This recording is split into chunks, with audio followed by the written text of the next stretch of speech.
विधानसभा चुनाव प्रस्तावित हैं और आज उसी को लेकर विभिन्न राजनीतिक दलों के प्रतिनिधियों के साथ बैठक हुई है। हमारे साथ मौजूद हैं जननायक जनता पार्टी के प्रतिनिधि मौजूद हैं, कांग्रेस के प्रतिनिधि मौजूद हैं। बात करेंगे उनसे, जानेंगे कि क्या सुझाव दिए गए हैं, क्या दिशा निर्देश चुनाव आयोग की ओर से दिए गए हैं। आपसे जानना चाहूंगा रणजीत सिंह जी की किस तरह के सुझाव और दिशा निर्देश दिए गए।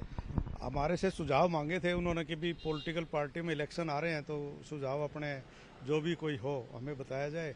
तो हमने अपनी तरफ से जननायक जनता पार्टी की तरफ से 2-3 सुझाव दिए हैं जिस पे उन्होंने गौर करने का आश्वासन दिया है। जिसमें एक तो ये जो डेथ हो जाती हैं, हमारा मेन सुझाव तो ये था कि मान लो किसी की डेथ होगी और उसका वोट खड़ा रहता है, तो मैंने तो उनको ये कहा कि भी एक ऐसा मैकेनिज्म बनाया जाए जो शमशान घाट है, क्रिमिनेशन ग्राउंड है, उनके अंदर रजिस्टर लगे हुए हैं और जो भी आदमी की डेथ होती है तो वहाँ रजिस्टर हो जाता है और उसके बाद हर महीने उस रजिस्टर की कॉपी कंसर्न्ड ऑफिसर जो है ना उस एरिया का है या डीसी को वो भेजा जाए और उसके बेस पे वो डीसी साहब जो है इलेक्शन कमीशन को लिखे कि वोट काटे जाएं। उसका फायदा ये होगा कि इलेक्शन कमीशन का वोट परसेंटेज बढ़ जाएगा। अभी मान लो 10,000 वोट ऐसे हैं जो वोटर लिस्ट में तो हैं लेकिन उनकी डेथ हो चुकी है। वोट तो डलने में भी ये शिकायत की गई ज्ञानचंद गुप्ता के द्वारा। बिल्कुल, इसीलिए मैंने उठाया था। दूसरा, वोट परसेंटेज बढ़ेगी।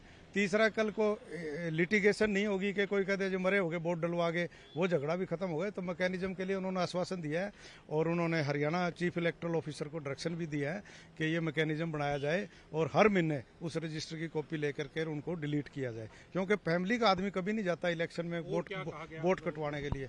और हमने तो ये जो कांग्रेस की भी यही थी, हमारी भी यही थी, भी जो एक्सपेंडिचर है कैंडिडेट का वो बढ़ाया जाए और एक जो पोलिंग बूथ होते हैं जो अर्बन एरिया में खास करके उनका जो 100 मीटर 200 मीटर का जो क्राइटेरिया उसको कम किया जाए। तो क्योंकि तंग गलियों में स्कूल हैं तो वहाँ टेबल लगाने के लिए भी जगह नहीं होती। और एक हमने सेंसिटिव जो बूथ थे हमारे जो आते हैं, ये ऑफिसर्स को तो लिस्ट भेज देते हैं कि भी इस विधानसभा में इस असेंबली सेगमेंट में ये सेंसिटिव बूथ है, लेकिन पॉलिटिकल पार्टी को उसकी इतला नहीं होती। तो एक हमने ये भी उठाया कि उसकी इतला अगर हमें दे तो हम इलेक्शन कमीशन का सहयोग करेंगे ताकि स्मूथली और कोई झगड़ा ना हो वहाँ। वोट कांग्रेस की तरफ से क्या कहा गया है राहुल जी? मैं और हमारे सीनियर साथी केसी भाटिया जी, हमने एक सबमिशन दी 6 पॉइंट्स पे। हमने कहा एक तो आपका जो डाटा है 17 फॉर्म जो शाम को इशू होता है उस डाटे से और जो बाद में इलेक्शन कमीशन अपडेट करता है उसमें डिफरेंस रहता है, वो सेम डे को अपडेट होके आना चाहिए ताकि वोटों में डिफरेंस ना आए। दूसरा, जो एक्सपेंडिचर लिमिट है कैंडिडेट्स की मौजूदा 45 लाख है उसको एटलीस्ट 7 करोड़ रुपए किया जाए, नहीं तो 75 लाख रुपए एटलीस्ट किया जाए, उससे में प्रॉब्लम आती है। थर्ड, जो हमारे पोलिंग स्टेशन लगते हैं 200 मीटर काउंट होता है पोलिंग गेट से, उसमें टेंट लग ही नहीं पाते, बहुत दूर झगड़ा होता रहता है, तो उसको हमने कहा 50 meters from the entrance of the polling premises उसको किया जाए। चौथा, हमने कहा जो डेड वोटर्स की बात अभी रणधीर जी ने की, वो भी हमने भी कहा कि डेड वोटर्स प्लस एक स्पेशल सर्वे कराया जाए। अभी भी जैसे पंचकुला में भी 15 से 20,000 वोट ऐसे हैं जो डेड हैं या शिफ्टेड हैं जो एग्जिस्ट कर रहे हैं, उससे परसेंटेज भी कम दिखती है, वोट शेयर के लोग वोट नहीं डालते, वो चीजें दूर हो जाएंगी। और वो उन्होंने कहा भी अपने कंसर्न ऑफिसर्स को कि इसको आप पर्टिकुलर, मैंने कहा 5 असेंबली छांट लीजिए, छोड़िए पंचकुला, 5 असेंबली अर्बन ले लीजिए, उसमें सब में आपको ये दिक्कत मिलेगी, तो उसको आप क्लीन अप कराइए। ऐसा भी बात आई है कि चुनाव कुछ पहले कराए जा सकते हैं? नहीं, चुनाव के बारे में कोई ना तो इशू आया, ना हमने कहा ना उन्होंने कहा इस बात के लिए। अंदेशा है कि जैसे जम्मू कश्मीर के चुनाव सितंबर में करने, सुप्रीम कोर्ट का मैंडेट है, तो हो सकता है इलेक्शन पहले डिक्लेयर हो जाए, पहले फेज में J&K आ जाए और बाद में हम लोग हरियाणा हो जाए, लेकिन लगता है कि अक्टूबर में होंगे इलेक्शन। रामनारायण जी, उनकी तरफ से भी कोई कहा गया है? चुनाव आयोग के जो अधिकारी आप लोगों के साथ बैठे थे, उनकी तरफ से भी कोई सुझाव दिए गए आप लोगों को? नहीं, उनकी तरफ से कोई ऐसा सुझाव नहीं दिया गया, उन्होंने सुझाव लिए ही हैं। तो अभी तो वो डिसाइड करेंगे हमारे सभी के सुझावों के ऊपर कि क्या डिसीजन किसके बारे में लेते हैं, लेकिन इलेक्शन शेड्यूल तो उनका अपना खुद का ही डिसीजन होगा, वो पार्टीज के डिसीजन से अलग की बात है। क्या कोई और नई बात जो लगी आपको, आपने वहाँ रखी? जी मैं K C Bhatia, chairman legal department Haryana Pradesh Congress.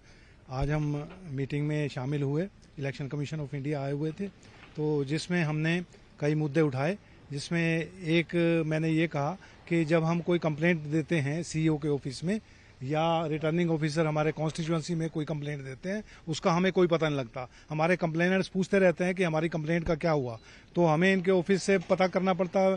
कभी कभार कहते हैं जी कि हमने उसको रिपोर्ट के लिए भेज दिया, कभी कहेंगे कि हमने, वो भी हमारे पूछने पे हम ये कहते हैं कि भाई हमें उसका कंप्लेनेंट को कोई ऐसा मैकेनिज्म बनाओ, मैसेज भेजो, कुछ करो, तो कंप्लेनेंट को पता होना चाहिए मेरी कंप्लेंट का क्या हुआ। दूसरा एक और ये है 85 हमने जो 85 ईयर्स के ऊपर के वोट है इन्होंने कर दिया कि उनके घर से जाके वोट लेंगे। हमने कहा पर्टिकुलर जो ऑप्शनल दे, अभी उसमें रूलिंग पार्टी कोई भी वो मैनिपुलेट कर लेती है, घर में अपना एजेंट भेज देती है, उनसे वोट डलवा लेते हैं, वो बड़ा इलेक्शन पे इफेक्ट डालता है। उसको ऑप्शनल करो, जो वो मांगे आपसे उसी को दो, ना कि सबको जनरल मत दो। 85 ईयर्स में लोग 85 प्लस वाले भी वोट डाल लेते हैं आगे वहां काउंटी। बिल्कुल, आप देख सकते हैं कि जिस तरह का जो सुझाव जो है वो पार्टीज की तरफ से प्रतिनिधि जो गए थे उन्होंने दिए हैं और कई महत्वपूर्ण सुझाव चुनाव आयोग को दिए हैं। अब देखते हैं कि चुनाव आयोग इन जो सुझावों पर कितना इंप्लीमेंट करता है और चुनाव कब तय होते हैं, क्योंकि अक्टूबर के अंदर प्रस्तावित है और जैसा कहा जा रहा है कि पहले हो सकते हैं। तो कल प्रेस वार्ता होगी और उसी में पता चलेगा कि चुनाव आयोग की तरफ से क्या डायरेक्शंस है। कैमरामैन विनोद के साथ अंकित उदानी, न्यूज 18 चंडीगढ़।